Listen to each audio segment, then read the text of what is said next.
बिस्मिल्लाहिर्रहमानिर्रहीम। अस्सलामु अलैकुम। ये हज़रत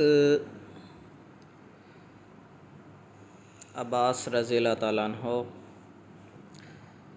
उनसे रिवायत है कि उनसे औरतों के साथ निकाह, मता या मुता जो भी है, ये बोले जाते हैं डिफरेंट वर्ड्स, करने के मतलब सवाल किया गया तो इन्होंने इसकी इजाज़त दी। फिर एक ग़ुलाम ने इनसे पूछा, इसकी इजाज़त सख्त मजबूरी या औरतों की कमी, यानी कि सख्त मजबूरी हो कोई या औरतों की कमी हो जाए, ठीक है, या इसी जैसी सूरतों में होगी। मतलब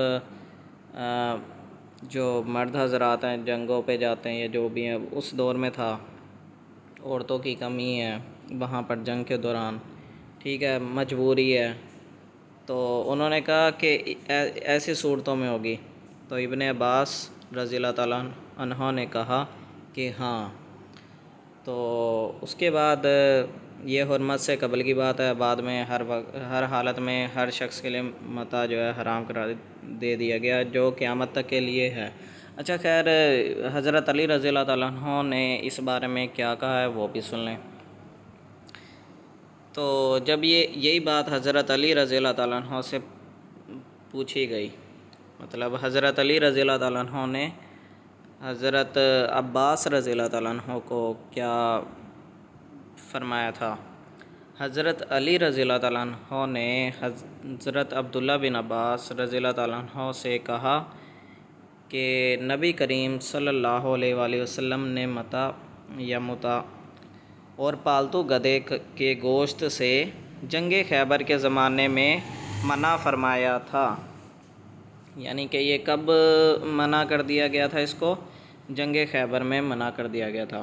देखें, अब आप सल्लल्लाहु अलैहि वसल्लम का ये फ़रमान है और हज़रत अली रज़ियल्लाहु ताला अन्हु से रिवायत है ये हदीस, और पक्की हदीस है, सही हदीस है।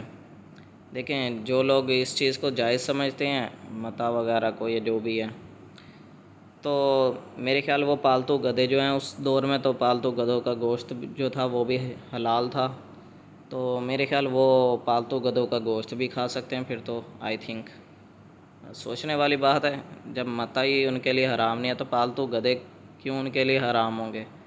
मेरे ख़्याल वो फिर उन्हें चाहिए ये भी चीज़ को जारी रखें अपने साथ। अगर आप इस हदीस को नहीं मानते तो फिर ये तो गलत बात है ना, कि मुनाफिकों वाला तर्ज़ अमल करो या यहूदियों वाला तर्ज़ अमल करो। दीन के एक हिस्से को फ़ॉलो करो, एक हिस्से को ना फ़ॉलो करो। जो अपनी पसंद का दीन हो उसको मान लो, जो पसंद का दीन ना हो उसको छोड़ दो, बस अय्याशी करो।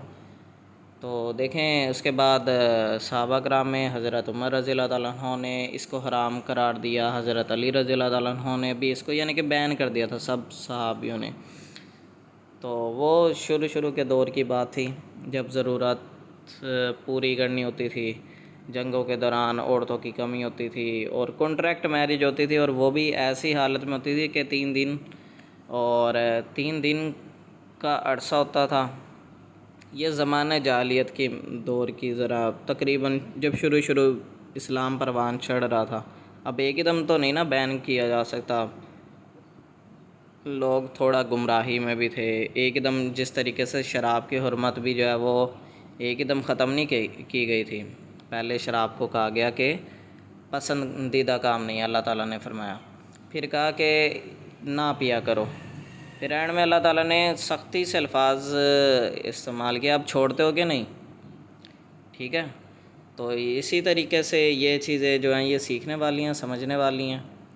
तो गधा भी हराम है इस हिसाब से, और मता भी हराम है।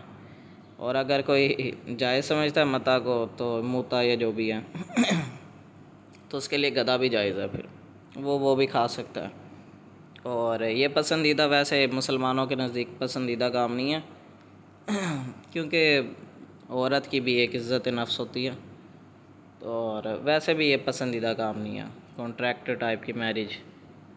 तो ठीक है, ओके, अल्लाह हाफ़िज़। ये एक रिमाइंडर था या पैगाम था।